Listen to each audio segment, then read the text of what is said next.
Talk about how cheap property taxes are in San Miguel de Allende. I had clients that were moving from New York where they were paying $60,000 a year in property taxes. And they said, we can live off the savings from our property taxes in San Miguel de Allende. Taxes down here are so affordable, you'll be amazed. Hello, viewers. Welcome back to another video. I am Maya, your interview host for Berkshire Hathaway Home Services here in San Miguel de Allende in central Mexico. And today we're delving into the topic of property taxes and carry costs for owning a home in San Miguel de Allende. I'm joined by Greg Gunter, also known as the Dream Pro. He's the broker and co-owner of the sole Berkshire Hathaway Home Services office here in San Miguel de Allende. Hi, Greg. Hey, Maya, how are you? Boy, we're having some summertime weather here, aren't we? Yes. 86 degrees today, and it's still February. I'm amazed. I'm amazed too. I'm loving it. Thank you so much for being here today, Greg. Why don't we just get started? Why don't we give our viewers an overview of the cost of annual property taxes in San Miguel de Allende? Sure, let's touch base on that. So, team, those of you that are coming from California, you've heard of Prop 13. I know that's not going to be necessarily familiar to a lot of the rest of the United States, but the Prop 13 proposal in California bumped the property taxes on a property to its new value when it's sold. Remember, there were people in California that had owned a home since World War II, and they finally sold it 50 years later. They'd been paying no property taxes to speak of, for 50 years. And when the new buyer bought it for $3 million, they suddenly had a tax bill that was 40 times higher. We've done a somewhat similar program here in San Miguel de Allende in the last 4 or 5 years. So your new property taxes will be based on the value of the home that you just purchased it for. However, our mill levy is still very low here. So your property taxes are still going to run very, very low here. That's the wonderful thing about your carrying cost here in San Miguel. Property taxes are very cheap. How cheap, you ask? Well, let me give you an example of that. For every $100,000 of value for the purchase price of your home, you'll pay about $270 in property taxes. So do the math on that real quick, team. For a $500,000 home, you'll be paying about $1,350 in annual property taxes. My clients ask, is that per month or per year? I said, no, that's per year. Really, it's a very affordable property tax rate. Now, one thing to explain about how Mexico, or San Miguel de Allende in particular, keeps those taxes so low, we now have, at least for the past 5 or 6 years, have had an acquisition tax. In the United States, they often call that a transfer tax, and that is 4% of the purchase price. That's a one-time tax. You only pay it right when you purchase the home, and that's it. But that helps supplement the low property taxes that we have here. So very low property taxes on an annual ongoing basis. If you own your home for a long time, it's nothing. If you only own it for 2 or 3 years, it's going to be a little higher because you paid that 4% acquisition tax when you purchased the home. Now, here's a nice little surprise for you. They don't offer this in the United States. Down here in San Miguel de Allende, when you pay your property taxes, your full year property taxes in January, you get a 15% discount. How's that? If you wait until February to pay it, you still get a 10% discount. So there's a great way to save on your property taxes if you pay early for the whole year here in San Miguel de Allende. Nice little bonus, huh, Maya? Yes, well said. This is so interesting. And maybe now we can share with viewers also the annual cost, the annual carrying cost for a home here in San Miguel de Allende. Sure. Of course, the property taxes are going to be one of those bigger figures for your carrying cost. The other figures, remember, we all have staff down here, viewers. That's the wonderful thing that we love about the lifestyle of living in San Miguel de Allende. We all have maids and gardeners and those kind of staff to take care of things. Now, I always encourage my clients to engage a property manager to manage their property, whether they're just living there full time or whether they're going to use it as a rental property. If you're just living there full time, you may go, why do I need a property manager for? I've never had one before. But it's a wonderful thing to have a bilingual person you can call at 3 o'clock in the morning and say, I have a pipe burst and my house is flooding. Please send a plumber at 3 in the morning. And that property manager is there to do that. When he calls the plumber in Spanish, the plumber will actually answer the phone at 3 in the morning because your property manager sends him all of your work. So one of the overhead costs that you might have is about $120 to $140 a month for a property manager, okay? They'll take care of paying the staff. They'll pay your property tax every year, every January, like I just talked about. They can pay the staff in person. They can pay utilities. We have a water utility here that is in the 18th century. They still demand that you come in person and pay the water bill in person. No such thing as an online payment. So the property manager can do those types of tasks as well. And then again, if you have a property manager for a rental property, they'll take 20% of the income stream to manage that rental property. So what other carrying costs might you have? Well, like I said, we all have staff here. So you'll have a cook and or a maid.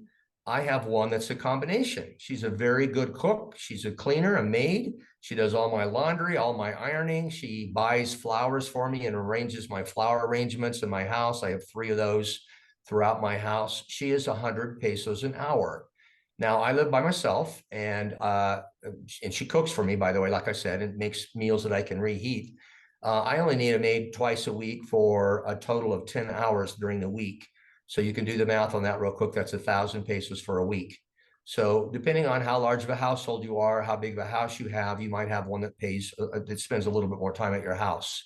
But for me, living on my own, it's 1,000 pesos a week. So what is that in today's math? That's about 60 bucks a week, something like that. Many places will have gardeners. If you have a large garden or a lot of potted plants, you can have a gardener that will come by, and he's going to run about the same thing, 100 to 120 pesos an hour for a good gardener. Electricity. Electricity, if you don't have solar down here, can run about $1 a day. We get kicked into higher brackets or a higher usage rate, which is a higher kilowatt rate if you overuse your electricity. So some people will add a second meter to avoid getting kicked into that higher usage bracket. A lot of people will add solar. So for instance, I have solar on my house. My electricity bill is minimal. So that's a good thing to consider. If you don't buy a home with solar, consider installing it.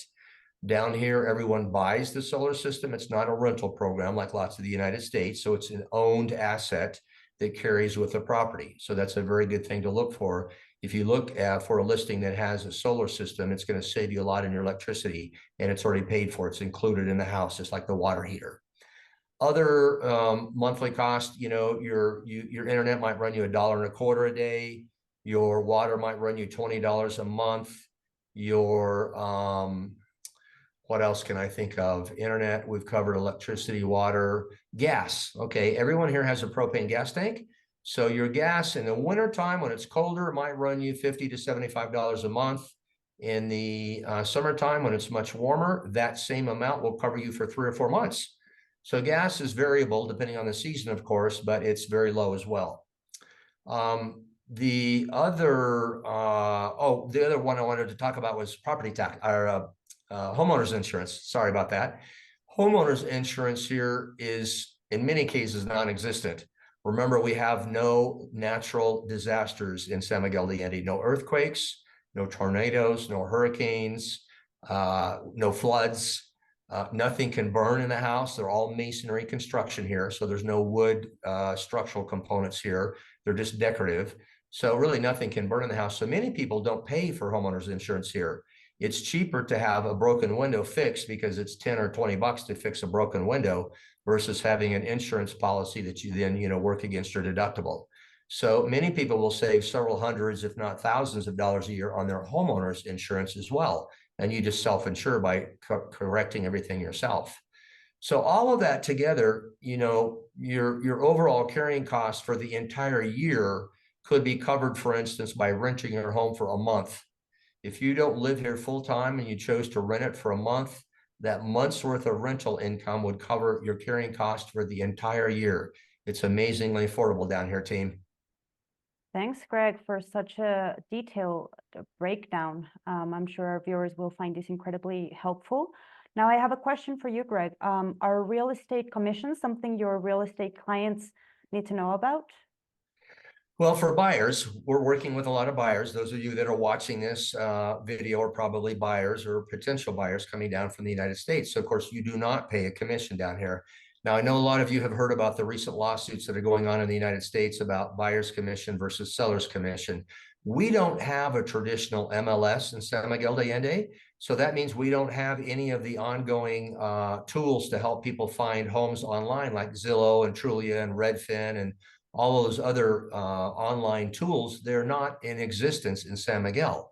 So you will always have to work with a buyer's representative here in San Miguel de Allende. So our real estate commission will likely stay the way it has for decades.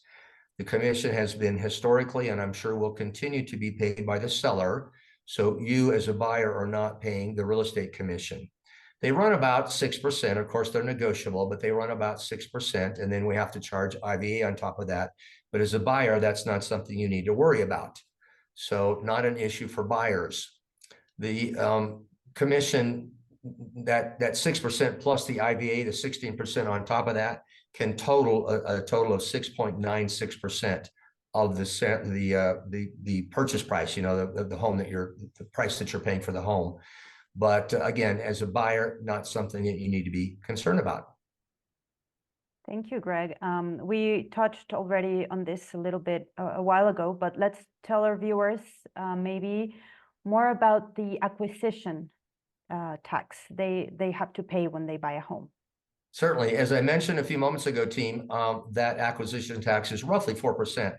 Now, if you're buying an inexpensive home, it's actually prorated. The first low level of that, the first 200,000 or so of that is prorated up to 4%. So if you're buying a home that's only $300,000 or $350,000, your acquisition tax will actually run a little less than 4%. If you're buying a $750,000 or $1 million home or something like that, it's going to be pretty close to that full 4% amount. That, again, as I said, is a one-time acquisition tax, and it's good for as long as you own the home. So you're only paying it once. And as I said, it's a little bit prorated. So again, assume it's going to be about 4%. Remember, our total closing costs here are about 5.1%. The overwhelming majority of that is that acquisition tax of 4%. Okay. Now, some people go, is there any way to save on that? Work with a really knowledgeable realtor that can tell you about the history of the home that you're putting an offer on. If you've purchased a home that has been resold in the last 3 years, there's a good savings on that acquisition tax. So find that out. A good realtor will tell you in advance if you're looking at a home, hey, this one sold only a year ago. The seller's got something, a health disease or something that forced them to sell quicker. And so you're going to save substantially on that 4% acquisition tax. So instead of paying 5.1% on your closing cost, you may only pay 2.5% perhaps. So work with a good realtor that's very knowledgeable about helping you find a home that might have a lower acquisition tax if it's been resold in the last 3 years. Good tip to know. Of course, working with someone knowledgeable, like a licensed realtor, is key when purchasing a home here in San Miguel de Allende. Thank you, Greg. This has been a super interesting conversation, incredibly informative. I mean, we've talked about just an overview of property taxes here in San Miguel and the annual municipal taxes, as well as real estate commissions, property taxes, rates and calculations, and, well, understanding just the property acquisition tax a little better. Is there anything else you would like to share with our viewers, Greg? I think that covers at least the carrying cost and your property taxes. Very low. Remember, you can probably live off of most of the savings. I joked about my clients that saved $60,000 because they lived in New York and they had exorbitantly high property taxes. But even if you're coming from, the Bible Belt or, the other coast, and you're only paying $35,000 or $40,000, you can live like a king down here on $35,000 or $40,000. So take that into account. If you're selling your nice big $1 million home up somewhere in Oregon or Florida or somewhere or another, you can probably live off your property tax savings. Great thing to know. You can live a great lifestyle down here on that savings. Definitely, definitely. Well, viewers, we also want to hear from you, so please comment below with your experiences or thoughts about property taxes and carry costs of owning a home here in San Miguel de Allende. And also don't forget to like, share, and subscribe for more valuable content like this. Thank you so much for watching, and we'll see you on our next video. Thank you, Greg. Thanks, Maya. See you soon, viewers. Stay tuned for the next one.